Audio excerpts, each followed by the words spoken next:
famille, en peuple, en église. Seigneur, nous arrivons pour célébrer ton nom. En famille, en peuple, en église. Seigneur, nous arrivons pour célébrer ton nom. Merci de nous ouvrir vos portes et de rester avec nous tout au long de cette émission. Vous êtes à l'univers de la famille et nous recevons notre sœur. Je vais vous la présenter, la révérende sœur Aou Béatrice Ngoran. Bonjour Béatrice. Bonjour, Madame. Merci, nous allons vous la présenter. Vous savez que nos sœurs aussi ont beaucoup de connaissances, ont été très bien formées. La révérende sœur Aou Béatrice Ngoran, elle est religieuse de la congrégation des sœurs de Sainte Ursule. Et elle s'est engagée depuis 20 ans avec la première profession religieuse. Elle va nous expliquer quand elle dit la première profession religieuse, le 25 octobre 2003. Elle étudie la communication sociale dans la faculté des sciences sociales de l'université pontificale grégorienne de Rome en Italie, où elle y achève son parcours avec une thèse de doctorat sur e-démocratie entre opportunités et défis en Côte d'Ivoire. C'est ça, ma sœur. C'est une thèse qu'elle a soutenue avec brio en 2017. Elle est recrutée ici en Côte d'Ivoire le 19 février 2019 à l'université Félix Faure-Boigny, où elle intègre l'unité pédagogique de communication politique et des organisations. Elle a poursuivi ses recherches en sciences de la communication sociale, précisément sur les usages des TIC, c'est-à-dire technologies de l'information et de la communication dans le champ politique, où elle est inscrite sur la liste d'aptitude aux fonctions de maître assistant. Pour vous dire qu'elle est maître assistante, c'est ça, à l'université Félix Faure-Boigny. Et elle a été inscrite au CAMES en juillet 2023, c'est ça? Bonjour ma soeur, une tête pleine. Aujourd'hui, on permet aux sœurs de faire de longues études. Le thème qui nous rassemble à ce jour est le langage des technologies de l'information et de la communication, des TIC au service de la prophétie religieuse. Pour ceux qui nous prennent en main, sachez que vous êtes à l'univers de la famille et notre invitée est la sœur Béatrice Ngoran. Docteur sœur Béatrice Ngoran. Il faut toujours ajouter ça, hein, parce que c'est une tête bien pleine. Bon, vous avez écrit un livre sur le langage des technologies de l'information et de la communication au service de la prophétie religieuse. On parlait de prophétie religieuse. Oui. Oui. Bon, je voudrais aussi rectifier quelque chose. Oui. Quand je suis en religion, on m'appelle sœur Béatrice. Ok. Bon, maintenant, au niveau de l'université, oui. Bon, ils ont préféré qu'on m'appelle docteur Ngoran. Comme j'ai été religieuse avant d'être docteur, moi je préfère dans le domaine où on me connaît de dire toujours sœur Béatrice. Bon, donc je mets, parce que là je me demandais bien s'il fallait dire comme sœur. le livre devait être publié et puis vendu, on a mis les deux pour donner de l'importance au livre. Voilà. Mais vous êtes bien à l'aise quand on dit sœur, je crois. Oui, parce que je suis religieuse. Je suis religieuse d'abord. Bon, parlons de prophétie religieuse, oui. Oui, je disais que le titre voudrait dire que le regard de la science et le regard du prophète se croisent dans l'observation des faits de la société mutuellement et se fécondent. Ok, et en parcourant ces livres, nous avons vu que vous les avez disséqués en plusieurs thèmes, en 4 thèmes je crois. Nous avons l'Église catholique, l'engagement dans l'engagement politique. Nous avons les réseaux sociaux numériques comme facteur de démocratie en Côte d'Ivoire. Oui. Nous avons le numérique, une solution pour l'autonomisation de la femme. Ça, on va bien parler de ça parce que je me demande si ça aide vraiment. Et nous avons la dénomination des quartiers communs. La dénomination des quartiers communs. Le livre est compartimenté en 5 thèmes. Et ce sont des articles scientifiques qui ont été déjà approuvés par le CAMES. Et comme je suis religieuse, ma fonction ne se limite pas seulement à l'université. Oui. Donc, désormais, les TIC, c'est-à-dire les nouvelles technologies de l'information, sont un lieu d'apostolat pour moi. Donc, je voudrais aussi partager cette connaissance-là et l'usage de ces nouveaux médias-là au niveau de l'Église. C'est pour cela que vous m'avez vu à l'Église où j'ai présenté ce livre pour dire qu'aussi, au niveau de l'Église, on a beaucoup aussi à apprendre. Aujourd'hui, les TIC ont envahi notre société, c'est-à-dire leurs usages. On achète en ligne, on voyage en ligne, on mange en ligne, c'est-à-dire on achète les repas, on commande des choses en ligne. Et ça devient... On fait la politique aussi en ligne. On fait la politique aussi en ligne. Ça devient des instruments qui font partie désormais de notre vie. Donc il faut les enseigner, c'est-à-dire faire l'enseignement à ces usages, à ces nouveaux médias-là. Il ne faudrait pas qu'il y ait des cyber-pessimistes ou bien des cyber-optimistes. Ça veut dire quoi? Certains qui disent non, moi ces réseaux sociaux, ça me rebute, il y a trop de choses, on dit n'importe quoi. On ne dit pas forcément n'importe quoi. Tout le monde ne dit pas forcément n'importe quoi. Voilà, la sœur, elle enseigne qu'on doit les utiliser parce qu'elles font partie de notre vie. Si tu ne sais pas les utiliser, demain, vous serez un handicapé à l'usage de ces choses. Bientôt, en Europe, on n'écrit plus, tout est manipulé au niveau de ces usages. Voilà. Donc, nous aussi, on doit se mettre à jour, enseigner cela, apprendre à pouvoir les utiliser de façon idoine. Ok. Je commence par la politique au niveau de l'Église. Quand je prends l'engagement politique de l'Église, ça a été l'objet de votre étude dans cet article. Et vous posez la question, l'Église s'impliquait activement ou non dans la lutte contre l'imposture, la mauvaise gouvernance, les injustices, ainsi que tous les autres maux qui minent la société ivoirienne. J'ai fait cette étude pour voir comment l'Église utilisait aussi ces nouveaux médias pour intervenir dans le champ politique. Et dans mon étude, j'avais choisi des publications de nos évêques pour analyser. Un peu. Et j'ai vu que nos évêques, effectivement, s'impliquaient dans le champ politique à travers des exhortations, à travers des lettres pastorales. Mais est-ce qu'il faut s'en tenir seulement à ça? Est-ce que c'est suffisant? Est-ce que c'est suffisant? Parce que on entend souvent dire que les hommes d'église ne doivent pas faire la politique. Ou bien quand les parutions des évêques sortent, certains ne veulent pas lire parce que ce sont les mêmes discours. Donc il s'agissait de voir comment l'église s'impliquait dans le champ politique. Donc dans ces articles, on a vu que au niveau des interventions et exhortations, l'église s'impliquait.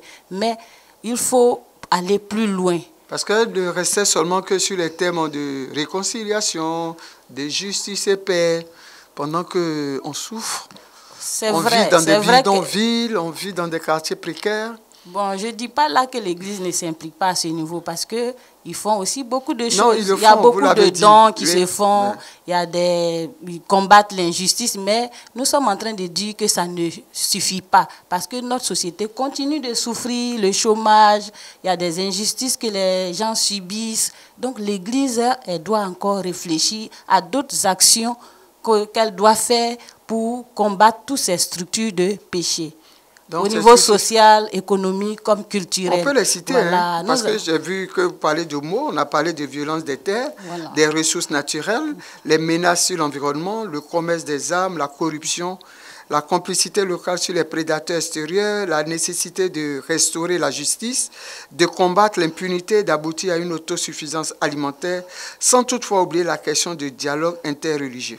Comme je le dis, l'Église est en marche. L'Église, à chaque étape ou bien époque, voit quelles sont les activités ou bien les actions à mener. Par exemple, cette année, quand on abattait les bidonvilles, on a vu le père Abékan qui s'est insurgé contre cela. Et il y a plusieurs actions qu'il a menées pour ne pas qu'on casse l'un ou l'autre des quartiers. Donc, ce sont ces genres d'actions dont je parle.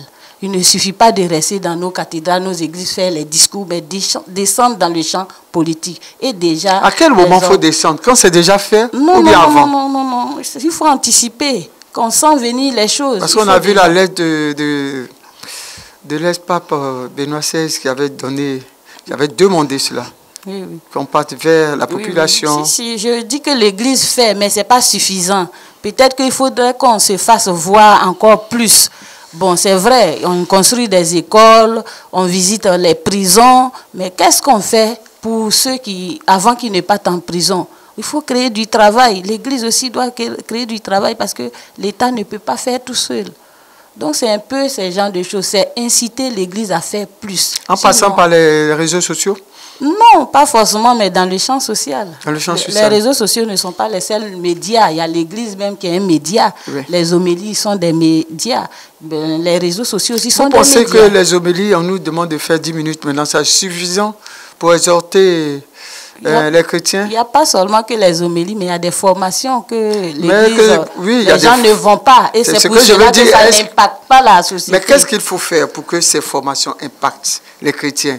Parce qu'aujourd'hui, les chrétiens, c'est lorsqu'on parle de, comment dirais-je, de puissance, on court derrière les miracles. Les miracles, quand on vient, on dit la puissance délivre. Là, on court, on est là, on attend quelque chose. On peut venir à la cathédrale, remplir la cathédrale pour ne serait-ce que voir une puissance, une délivrance. Mais si on dit formation, je pense que la cathédrale ne va même pas remplir au moins 10 personnes. Hein. Quand je parle de l'Église, je ne parle pas seulement des prêtres, des religieux, non, je parle de tout un chacun. Tout un chacun. Voilà. On parle de l'Église, c'est la Par famille. exemple, maman, vous êtes chrétienne. Ouais. Depuis, vous êtes dans l'Église, vous entendez des formations, bien des homélies. Mais dans votre milieu de travail, déjà, vous devez travailler à cela. Bien sûr, on le fait. Vous êtes chrétien, vous êtes dans un milieu où il y a trop de corruption. En tant que chrétien, vous devez pouvoir réagir, promouvoir les valeurs chrétiennes. On a aussi des valeurs africaines. On ne dit pas de voler ou bien de usurper des titres ou bien d'agir injustement. Donc, toutes les valeurs qu'on a apprises dans l'Église, comme dans nos cultures, c'est cela qu'il faut promouvoir dans tous nos milieux. Donc, quand je dis l'Église est politique, c'est tout un chacun. La politique, tout le monde fait de la politique. Parce que quand on est malade, on n'a pas d'hôpital ou bien des hôpitaux, on va en Europe, c'est pas normal. À cette étape où nous sommes, nous devons pouvoir construire des hôpitaux, les équiper adéquatement pour qu'on se soigne ici. Mais je vous promeus, ce sont comme vous dites, nos frères, nos propres frères. Quand on envoie nos enfants en Europe pour faire des études, qu'est-ce qu'ils font? Ils ne reviennent pas? C'est pas normal, on appelle ça la fuite des cerveaux. Parce qu'on en a besoin ici. Les Européens en ont marre de cela. Mais qu'est-ce qu'on fait? De nous voir là-bas. Oui. Ils sont contents qu'on vienne se cultiver ou bien étudier. Mais il faut revenir partager nos compétences avec nos frères et sœurs. Mettre des structures en place pour aller vraiment au développement. Aujourd'hui, on est là, on n'avance pas. Parce que l'argent qu'on a, c'est tout un petit groupe qui a cet argent et quand il ne met pas au profit de la population. La politique qu'on doit mener pour emmener, bon, on parle, si vous voulez, on va parler des chrétiens, mais ces mêmes chrétiens-là, comme vous dites, on a des connaissances, on a des formations. On se dit que ce n'est pas suffisant ici au pays, que nos enfants ne peuvent pas être à l'aise. Qu'est-ce qu'il faut faire pour les amener? Qu'est-ce qu'il faut faire pour les attirer? Comment? Je sais que sur les réseaux sociaux, il y a quelques jeunes qui ont vécu en Europe, qui viennent, qui demandent à leurs frères de revenir. Mais quand ils reviennent, ils disent qu'est-ce qu'on a à gagner? Parce que pour s'installer, c'est difficile. Pour aller par-ci, c'est un peu difficile. Qu'est-ce qu'il faut faire pour accompagner, nous, en tant qu'Église?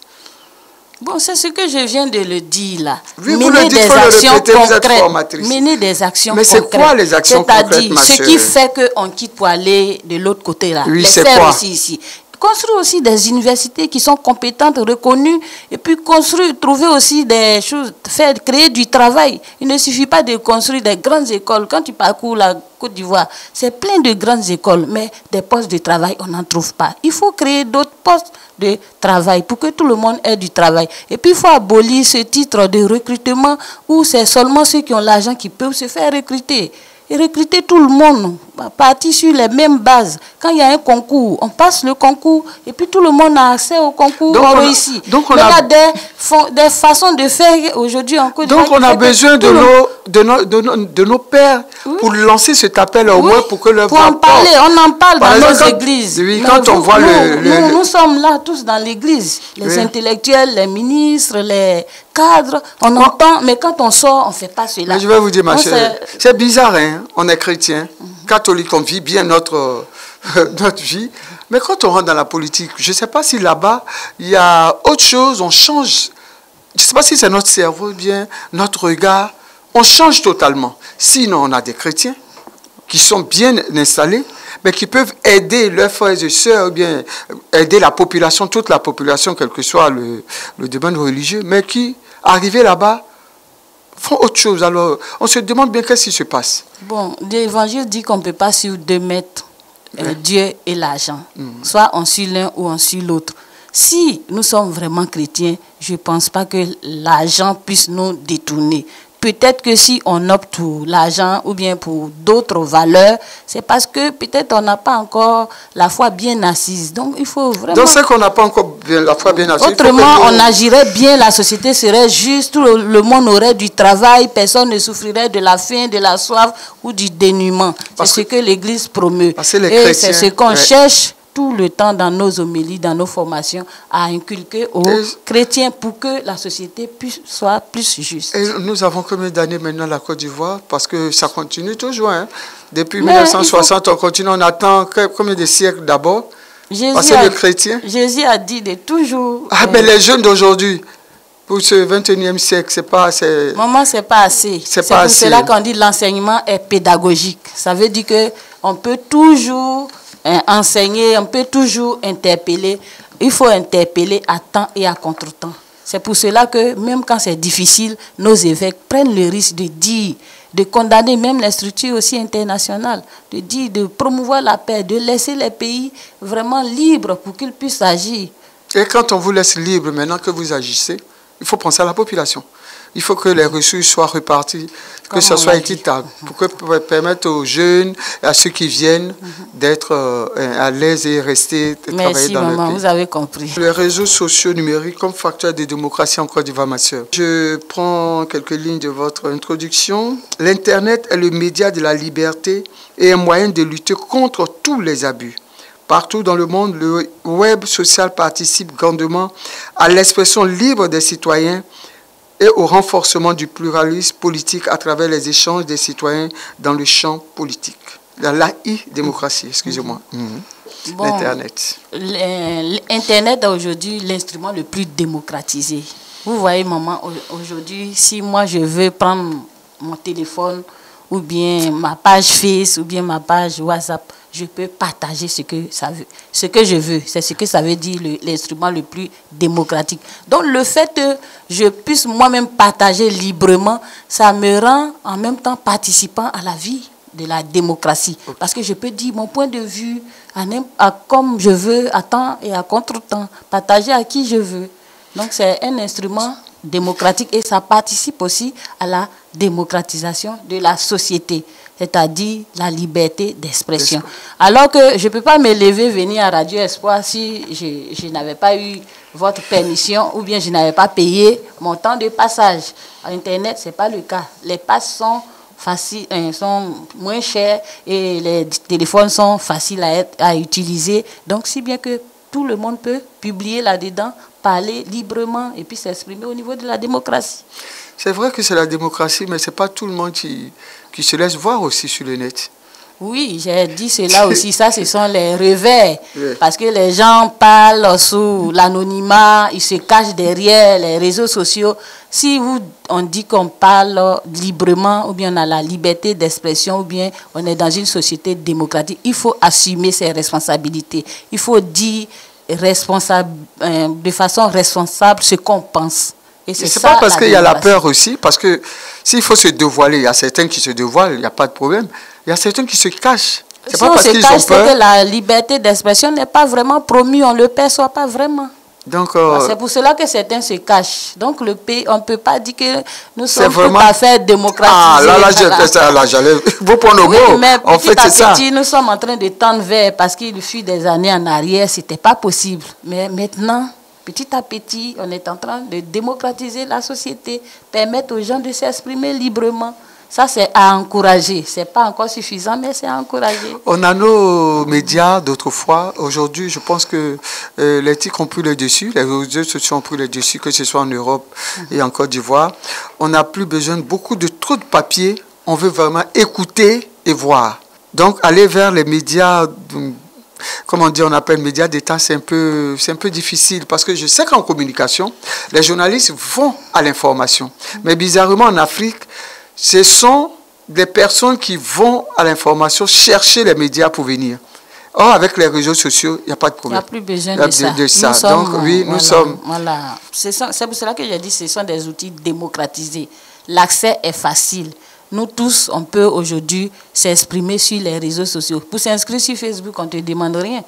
Pour avoir une page TikTok ou autre, on ne te demande rien. Il suffit de savoir les manipuler. Vous ouvrez votre page et vous-même, vous pouvez dire, promouvoir des faits de société, parler de la politique librement. On ne vous poursuit plus comme avant. C'est seulement quand vous écorchez trop à une personne ou bien à sa réputation que bon, vous allez être interpellé. Mais je pense que les réseaux sociaux sont accessibles et abordables. Ben, j'ai vu que les personnes que vous avez interrogées dans votre ouvrage, on parlait de fake news, on parlait des informations qui étaient cachées. Aujourd'hui, on peut découvrir ces informations, on n'a pas besoin d'aller. Est-ce que c'est bon d'avoir toutes les informations brutes, crues sur les réseaux sociaux? Non, c'est pour cela qu'on parle de fake news. Fake news, c'est une information qu'on publie sans avoir eu la certitude qu'elle est vraie. Et en cela, elle peut être une information fausse. On parle de la désinformation. Avant de publier une information à grande échelle, il faut s'assurer que la source est vraie et que c'est à publier.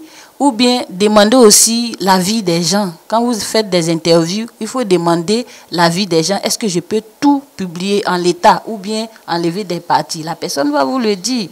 Mais quand cela n'est pas fait et qu'on publie, ça peut créer des heurts dans la société. Ça, ce n'est pas à promouvoir. Quand on dit que ce sont les outils démocratisés, que tout le monde peut parler, peut s'impliquer dans la vie politique, c'est pour dire qu'il faut faire les choses qui respectent les normes. Ce n'est pas parce que les usages des réseaux sociaux sont faciles qu'il faut fouler aux pieds la déontologie. Donc l'État doit prendre des restrictions? Bon, les mêmes restrictions valent pour les réseaux sociaux. Un journaliste ne peut pas publier quelque chose qui n'est pas vrai ou bien n'a pas été vérifié ou bien n'est pas passé par la censure. Donc c'est la même chose qu'on doit faire pour les réseaux sociaux. Quand vous voulez faire des choses, publications sur les réseaux sociaux, il faut respecter les normes préétablies par la déontologie des médias. Mais on dit qu'au niveau de ce qui se passe au niveau de Fake News, tout ça, c'est parce qu'on nous a appris ça. On ne nous disait pas tout ce qui était vrai.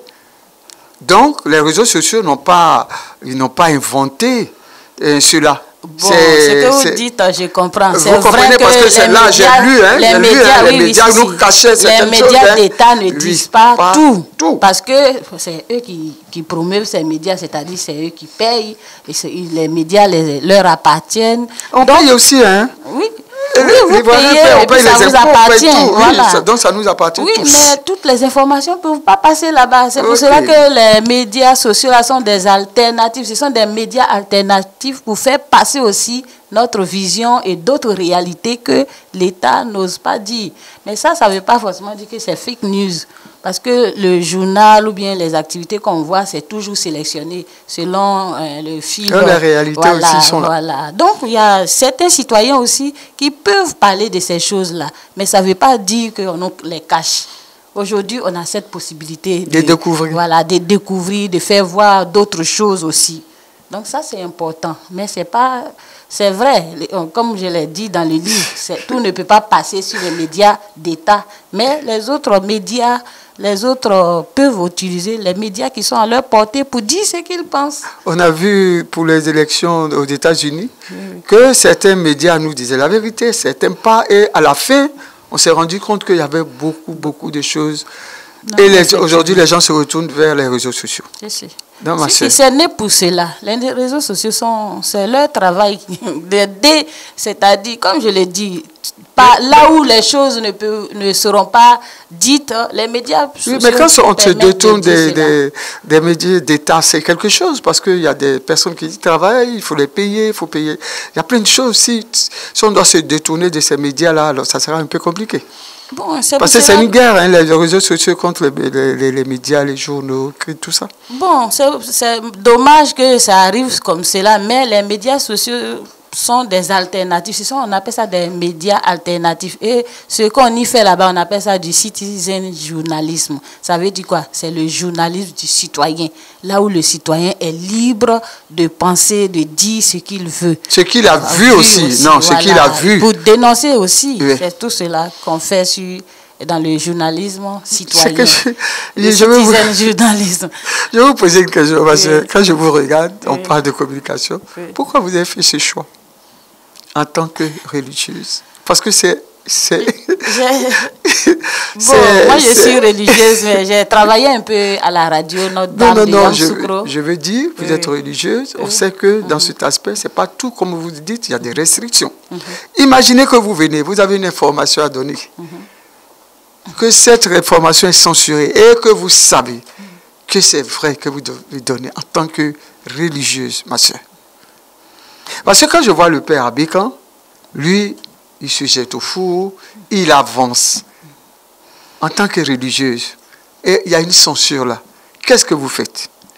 Parce que quand je vous regarde, non, ne me dites pas comme je l'ai dit. Là, je vous pose la question. Oui, en tant que religieuse, vous avez fait votre choix. Si je suis dans un média d'État, je connais les normes qui régissent ces médias d'État. Oui. Et si on me dit que la censure dit que cette information n'est pas apportée au grand jour aujourd'hui, vous savez que...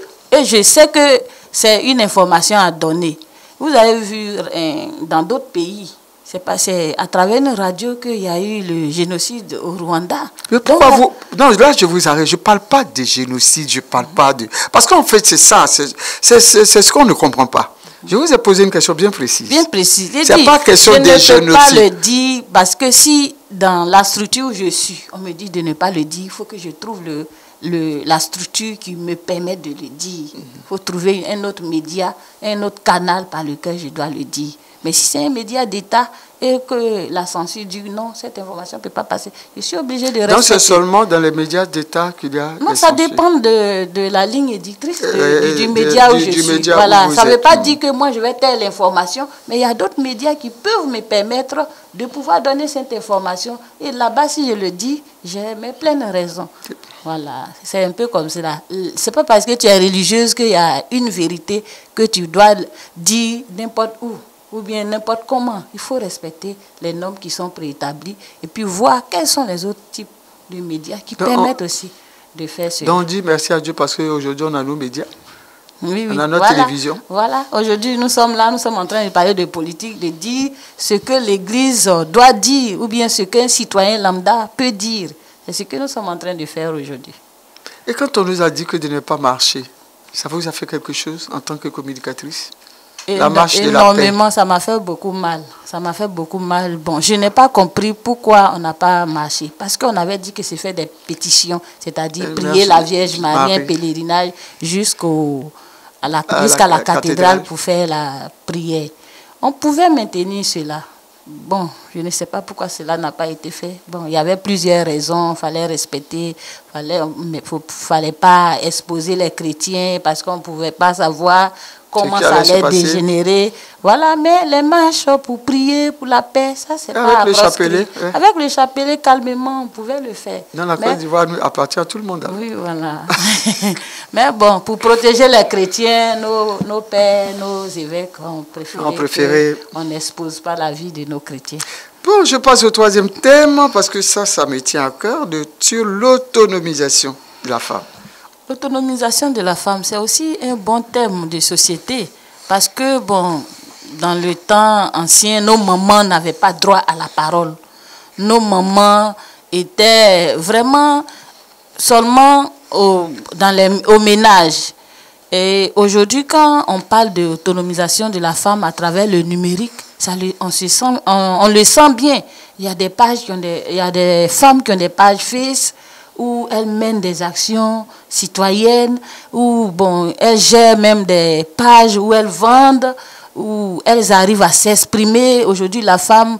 Mais elles sont combien comme ça? Elles sont combien, ma soeur? Dans votre étude, vous pensez qu'elles sont aussi nombreuses? Elles font même la moitié? Les femmes intellectuelles qui agissent au niveau... Voilà, les femmes intellectuelles. Mais on a pensé aussi à nos mamans qui sont sur les marchés. J'ai fait ce livre dans ce sens pour les aider à comprendre que ces instruments-là devaient leur permettre d'aller à leur autonomie psychologique, au niveau de la liberté d'expression, au niveau aussi des du commerce, de tout travail qu'elles font, elles peuvent aussi utiliser. Et effectivement, de plus en plus, les mamans utilisent cela. Les femmes du marché Gourou. Récemment, nous avons fait... Il y a beaucoup de marchés. Hein. Oui. Si vous me prenez seulement que les femmes du marché Gourou, bon, ça veut dire c'est une goutte d'eau. Oui, mais je vois sur, par exemple, les pages TikTok, les femmes vendent tous leurs produits, elles présentent tous les produits. Il y en a beaucoup actuellement qui sont au marché là-bas. Oui, elles sont au marché, mais en même temps, elles sont en ligne, madame. Oui. Elles sont sur Facebook, elles sont non, sur je veux dire qu'elles ne sont pas aussi nombreuses. Avec les numéros de téléphone, à travers ces pages-là, on achète. Je le dis parce que l'autonomisation de la femme au niveau numérique, on l'a fait une année pour les femmes. Oui, oui. Après ça, on est parti, on a laissé. Mais vous êtes sûr? Oui, moi, ça a été un thème de l'État. Un thème de l'État. Promouvoir la femme, qu'elle puisse s'autonomiser. Je n'ai pas fini. Très bien. On prend une année. Oui. Or, nous savons que c'est vrai que les députés étant, c'est pour les villes, c'est pour ils ont déjà des personnes qui les ont votées. Mais on a beaucoup de femmes à l'Assemblée nationale. Elles peuvent aussi aider toutes ces femmes-là, ne serait-ce qu'avoir une idée, toutes ces femmes-là se mettre ensemble, dire que puisque nous avons l'opportunité d'être à l'Assemblée, aider nos sœurs qui sont à l'extérieur. Alors, en tant que communicatrice, pourquoi ça ne fait pas un boom au niveau de ces personnes-là? Comme je le dis, il y a beaucoup de théories, mais l'action ne suit pas. Les moyens aussi ne suivent pas. Je pense que c'est ça. Si on reste dans la théorie, à quel moment la Côte d'Ivoire, on va aller toujours à l'extérieur, hein? On a de belles idées, mais comme on le dit, les moyens ne suivent pas. Avec moi, il n'y a pas de problème. Vous prenez maman au bain, il n'y a pas de problème. Hein? Moi, dès que j'arrive, vous les femmes du marché, c'est avec l'ordinateur qu'on va vendre, on va faire ceci. Mais après, quand ça passe, on a oublié la mère, la pauvre dame. Elle continue toujours. C'est vraiment dommage. C'est pour cela que nous devons continuer les recherches dans ce sens. Quand vous parlez de participation sociale, politique, numérique, marginalisation des femmes, fracture numérique, non, toutes ces personnes-là, moi, oui, fracture numérique parce que toutes les femmes ne sont pas alphabétisées. Oui. Donc, elles ne savent pas que le téléphone qu'elles ont en main là peut leur permettre de vendre plus ou bien de faire plus de publicité. Mais bon, les quelques-unes qui savent lire et écrire ont appris à manipuler les téléphones et aujourd'hui, elles vendent en ligne. Beaucoup de femmes vendent en ligne aujourd'hui, maman. Oui. Donc, ça fait que, bon, elles ont beaucoup d'achats. Ne dites pas beaucoup. Quand vous dites beaucoup, là, c'est vraiment... Oui, on achète en ligne maintenant. Oui, elles mettent le numéro, appeler à tel numéro pour acheter tel produit. Si vous voulez en savoir plus, voilà. Donc, elles vendent plus. Alors que si elles étaient assises au marché, elles n'allaient pas pouvoir avoir quelques gens en ligne pour pouvoir faire les achats. Toujours dans votre document, on dit, vous avez pris l'exemple des femmes des Philippines. Vous nous dites, dans les pays comme Philippines, les femmes bénéficient des avantages inouïs tels que des campagnes de formation au numérique. Ces occasions de formation sont lancées par l'UIT en partenariat avec la Fondation. Bon, on a mis la Fondation. Hein. C'est une ONG basée au Philippines qui a permis d'apprendre à plus d'1 million de femmes, sans qualification, à se servir d'ordinateurs, d'applications TIC modernes afin d'améliorer leurs moyens de subsistance. Et cette campagne s'est appuyée sur le réseau mondial de la Fondation, qui abritait en son nom 100 000 télécentres répartis dans le monde.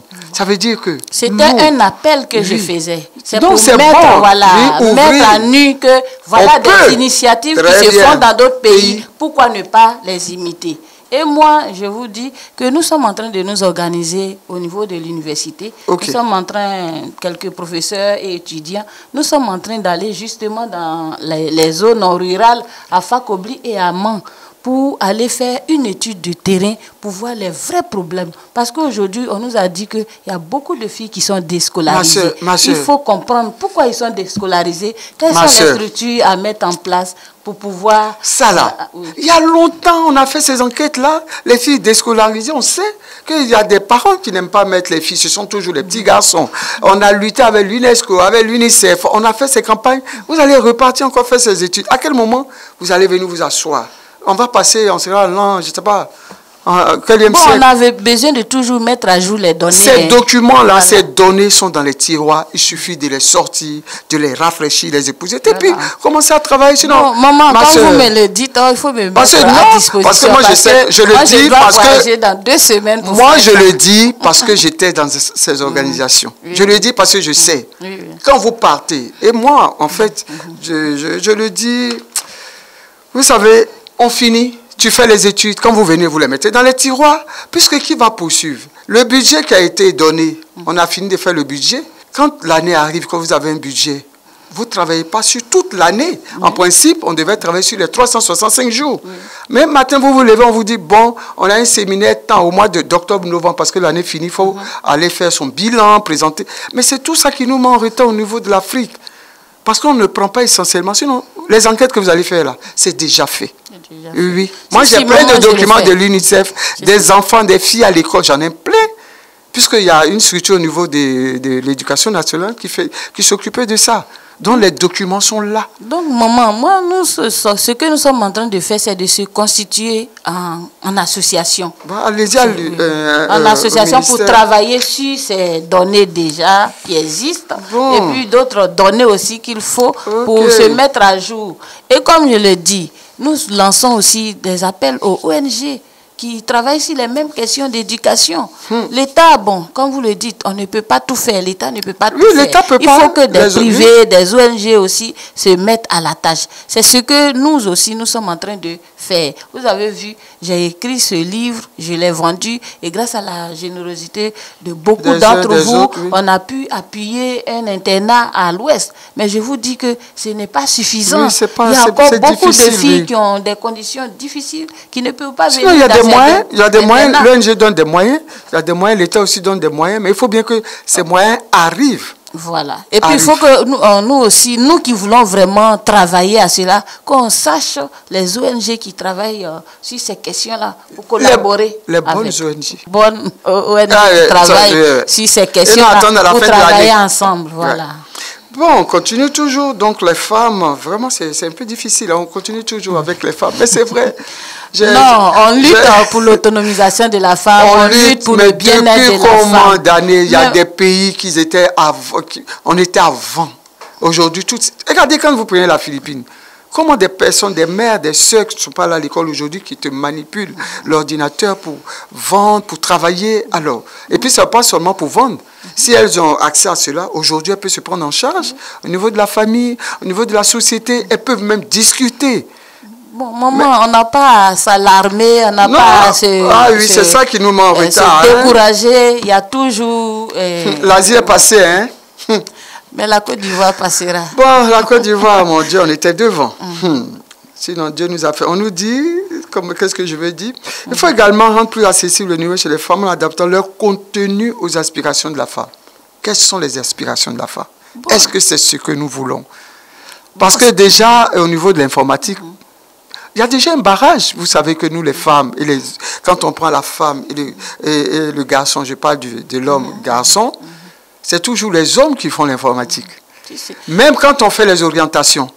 Moi, je peux demander l'orientation en informatique. On me dira d'aller faire comment DRH. Il y a des trucs, la communication. Ça veut dire qu'il y a un stéréotype qui est là pour la femme et il y a autre chose pour l'homme. Pourquoi? Quand on a dit d'adapter les contenus aux femmes, par exemple, les mamans qui sont au village, il faut mettre à leur disposition des instruments qui puissent leur permettre de savoir lire et écrire. Si tu t'en vas dire à une maman que bon, c'est pour voyager, aller à Dubaï, elle n'a pas ce moyen, elle ne sait pas lire. Comment moi je peux? Et puis, je n'ai pas l'argent. Et puis, Dubaï, qu'est-ce qu'elle fait là-bas?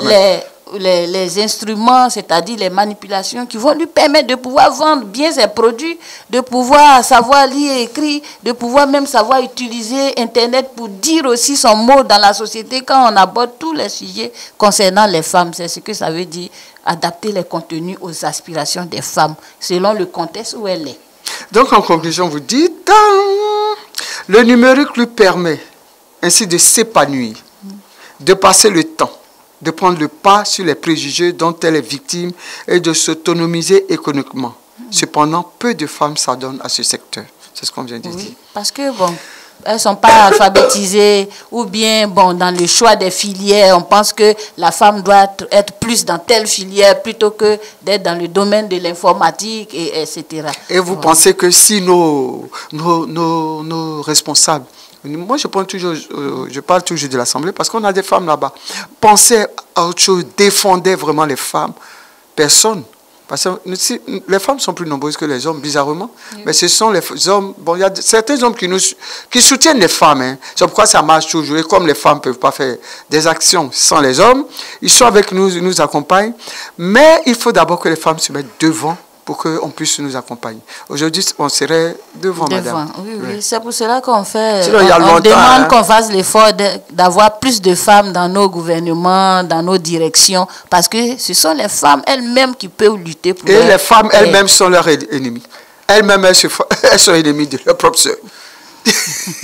Ça vous fait rire, ma soeur? Bon. Ma soeur. Non, mais c'est ça, je vous disais tout à l'heure. Nous sommes en ligne, là. Mais nous sommes en ligne, mais attendez. Bon, ça fait partie de la nature de la vie. Voilà. Il faut le dire. Voilà, les femmes, elles sont toujours en compétition. C'est ça. Voilà. Sinon, mais bon, ça ne doit pas prévaloir sur les choix. Parce que quand on représente la femme dans une structure, oui, on doit faire taire tous ces penchants négatifs-là. Et avancer. Dites-moi, où vous êtes situé? Nous sommes à Toban, à côté de la pharmacie Saint-Bernard. Nous avons une école appelée École Sainte-Ursule. Une maternelle et primaire, ça fait 3 ans. 3 ans seulement. Donc, vous n'étiez pas en Côte d'Ivoire? Nous étions en Côte d'Ivoire. Depuis 1969, nous sommes en Côte d'Ivoire. Vous êtes cachés ou quoi? Nous sommes à Man, qui est notre base. C'est là-bas que la congrégation s'est installée premièrement. Après Boaké, nous sommes venus aussi à Yamoussoukro, nous sommes à Daloa, nous sommes à Divo et à Biguin. Mais vous ne vous faites pas voir, hein? Si, peut-être à Atoban, on est seulement dans le quartier d'Atoban, on n'est pas sur tout, voilà. On n'est pas sur tout le quartier, voilà, localisé à Atoban. Non, vous n'êtes pas localisé, vous êtes confiné parce qu'on ne vous voit pas, donc vous vous cachez là-bas. Non, nous ne sommes pas nombreuses, on appelle aussi à mais si vous passez votre temps à Atoban, c'est normal que vous ne serez pas nombreuses, ma soeur. J'ai parcouru presque toutes les paroisses cette année pour la présentation. Pour une fois, c'est à cause du livre. Oui, mais on va venir, on est là. C'est parce que nous ne sommes pas nombreuses. Oui. On a trop de choses à faire et puis nous sommes peu nombreuses. Donc on appelle, on lance des appels pour que d'autres filles se laissent appeler par le Seigneur ou bien écoutent l'appel du Seigneur pour venir avec nous. Quand je suis passée sur les paroisses, j'ai dit ça à plein de jeunes moi, j'ai pas entendu. Bon, ça c'est quand ils viennent acheter les livres. Je leur ai dit, mais vous aussi, le Seigneur vous appelle, répondez à cet appel. Vous êtes engagés dans l'église, au niveau de la chorale, au niveau de ceci. Mais faites d'autres choix encore. Vous allez vous dédier totalement au Seigneur. Ça, il faut demander aux parents. Les parents aiment bien que ce soit les autres, mais pas leurs propres enfants. Voilà, c'est vraiment dommage. Bon, ma soeur, on va laisser le 5e thème, hein, parler des dénominations des quartiers. On va parler de Noël. Comment vous avez fêté Noël au niveau de la congrégation ou bien comment vous faites, comment vous vivez Noël? Bon, Noël cette année, comme on a une petite école à Toban, nous avons eu l'arbre de Noël, on a fait la messe et puis après il y a eu l'arbre de Noël. Et le Père Noël, on a sollicité une fondation qui est venue avec des cadeaux. Et Noël dans les zones rurales, ça n'a pas été fait encore. Normalement, on a fait des appels pour des dons, en cadeaux, en vivres et autres. Toujours dans votre coin là-bas, à Toban? Bon, ça c'est... Nous sommes à Toban, mais moi j'ai fait à travers des contacts que je connais. J'ai envoyé des messages pour dire qu'on va à Man dans la 2e semaine de janvier pour organiser Noël pour les enfants qui sont dans les zones rurales. En janvier, ils vont fêter Noël. Oui, puisque bon, il faut des dons et on a fait des appels, ce n'est pas encore venu. Donc nous sommes toujours en attente de ces dons-là pour pouvoir aller soulager ou bien donner un peu de souris à 1000 enfants dans 10 villages là-bas. 1000 enfants dans 10 villages. Oui. Alors comment ça va se passer? Vos demandes d'aide, de soutien, comment est-ce que... Bon, si certaines personnes veulent vous aider... Oui. Il y a mon numéro sur lequel on peut m'appeler. D'abord, votre site. Le site, c'est, comme je l'ai dit, à Toban, au niveau de la congrégation. Nous sommes tout juste après la pharmacie Saint-Bernard. Donc, s'il y a des dons à déposer, c'est à ce niveau-là. Et puis, bon, appelez sur nos contacts. Je peux laisser le contact si vous voulez. Mais les dons, ça concerne quoi? Bon, en nature, ça peut être du riz, du savon, tout ce dont on a besoin pour rendre heureux des enfants dans les villages. Des cadeaux même. Oui, des cadeaux aussi. Des cadeaux de Noël, ils n'en ont pas eu. Jusque-là, c'est parce qu'on attend des dons pour aller. On n'a pas eu à Noël. Donc, on attend encore jusqu'à la mi-décembre. Donc, ils sont en train de patienter. Comment ça se passe, votre représentant qui est là-bas? Oui, bon, elle se prépare pour nous attendre. On leur a dit de contacter 10 villages parce on va regrouper 10 villages avec 1000 enfants. 1000 enfants, c'est-à-dire 100 enfants par village. Par village. Donc, on va les regrouper par 3 villages pour avoir. Ils n'ont pas besoin de tenues, d'habits. Si, ils ont besoin de tout ça là. On appelle des chaussures, des habits, tout ce qu'on peut avoir pour donner à des enfants. On a pris, bon, comme nous luttons pour la scolarisation de la femme, donc on lutte contre la déscolarisation des filles des zones rurales de 6 à 20 ans. Parce qu'il y a des filles de 20 ans qui ne vont plus à l'école, soit pour des mariages forcés, ou bien soit parce qu'elles n'ont pas les moyens, ont décroché. Et vous pensez que c'est en partant avec tous ces biens que les parents... Bon, puisqu'on encourage à les mettre à l'école, et nous sommes en train d'aller pour pouvoir mettre des structures sur place. Okay. Il y a des enfants qui ne vont pas à l'école parce qu'ils n'ont pas de cantine.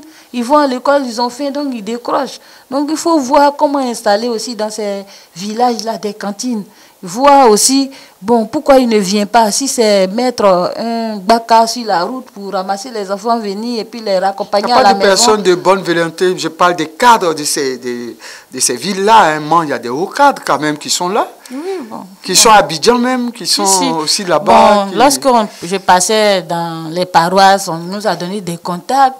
J'ai donné aux sœurs là-bas de faire la démarche, elles ont fait la démarche, mais elles disent jusque-là qu'il n'y a pas eu de réponse.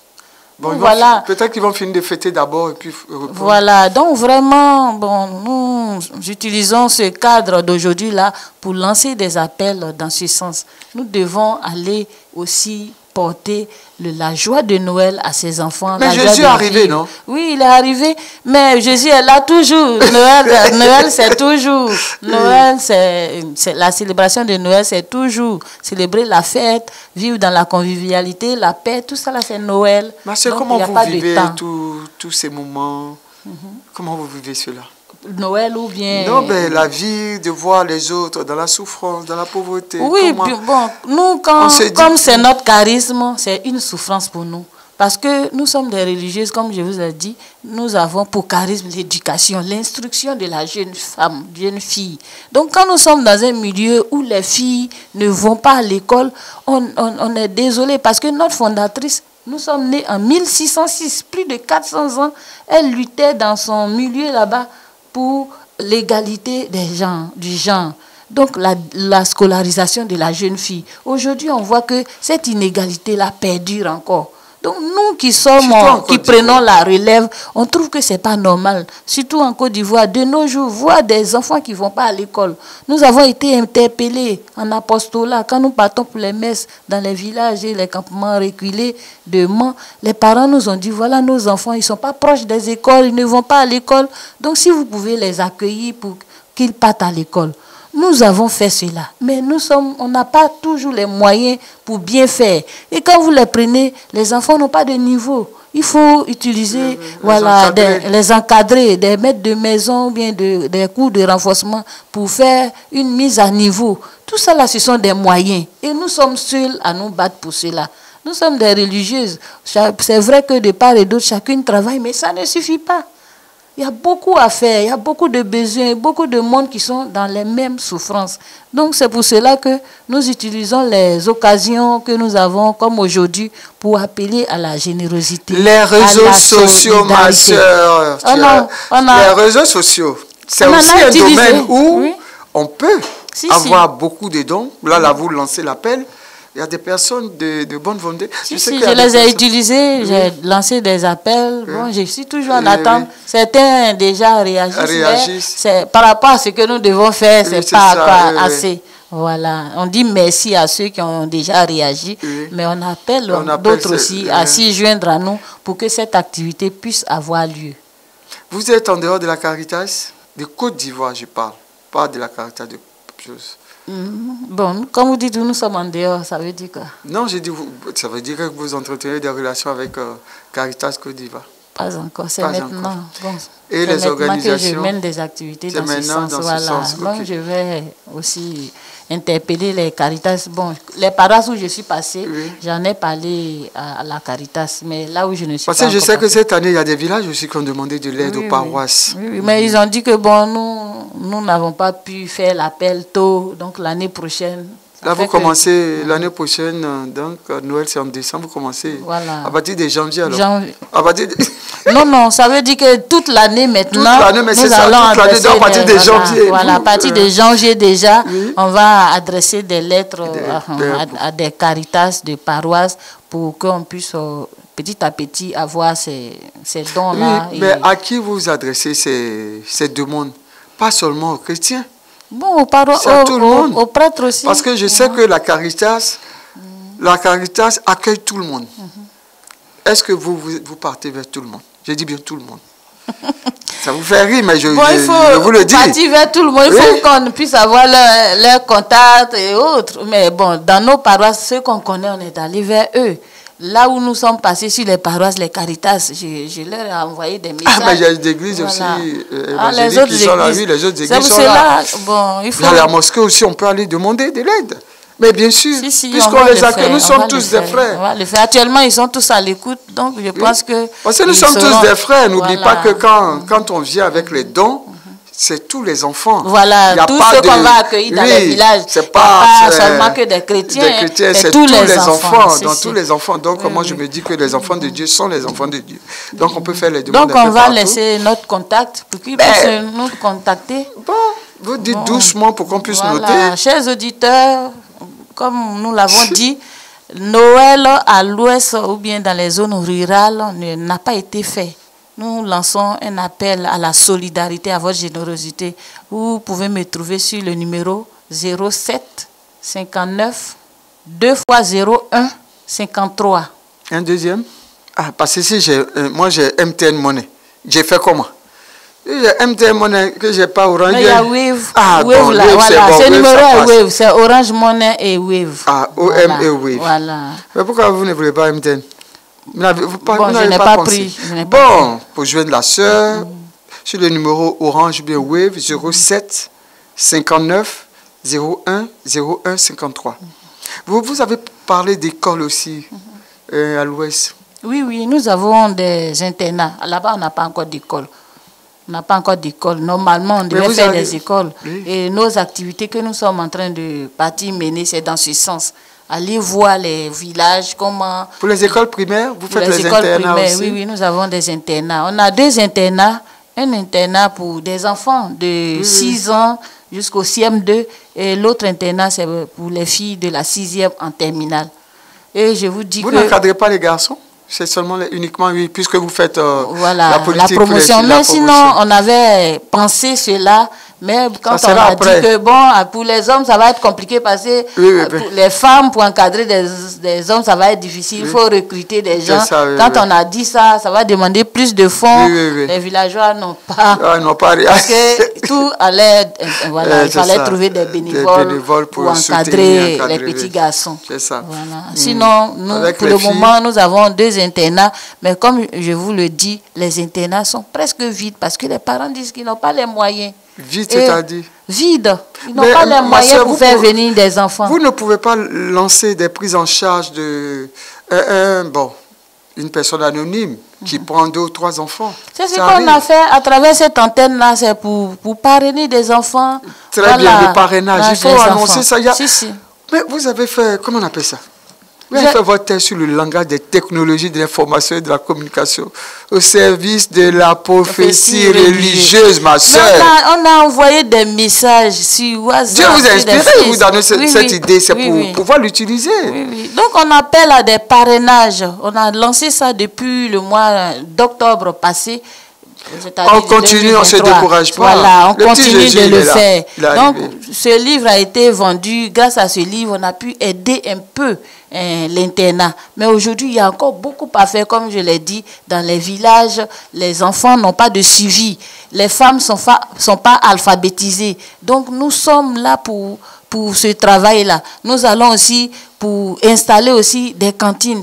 Tout ça là, ce sont des projets à faire, mais nous n'avons pas encore les moyens. Donc nous sollicitons vraiment des personnes de bonne volonté ou bien des personnes qui travaillent dans ce secteur de se joindre à nous pour nous épauler pour que tous nos projets soient réalisés dans ce sens. Un coup d'œil à l'État? Non. Oui, à l'État aussi. L'État, bon, tous ceux qui nous suivent, les cadres de la région, de nos régions, des zones rurales, pensez à nos mamans, nos jeunes filles et nos enfants qui ne vont pas à l'école. Donc, on appelle vraiment à la solidarité, à un travail de synergie pour que nous puissions atteindre nos objectifs, pour que toutes les filles soient scolarisées et dans nos zones rurales comme dans nos zones urbaines. Parce que non seulement, depuis que je suis passée sur les paroisses, des jeunes filles ont entendu ce que j'ai dit. Donc, elles ont eu le bac, elles n'ont pas pu s'inscrire à l'université. Elles m'ont aussi interpellée. Donc, nous les prenons aussi en charge. Il y a certaines filles qui n'ont pas de travail, qui viennent, qui disent que vous dites vous travaillez pour les jeunes filles et autres. Donc, beaucoup de personnes nous sollicitent. Merci, et on doit répondre à ces C'était le cri de cœur sollicitations. de sœur Béatrice Ngoran sur l'antenne de Radio Espoir et d'Ecclesia TV. La sœur vous prie d'appeler au 07 59 01 01 53 et aussi d'être des parrains pour des filles parce qu'elles ont besoin d'être à l'école. Vous étiez à l'univers de la famille. L'univers de la famille, c'était Véronique Aubin. En famille, en peuple, en église. Seigneur, nous arrivons pour célébrer ton nom. En famille, en peuple, en église. Seigneur, nous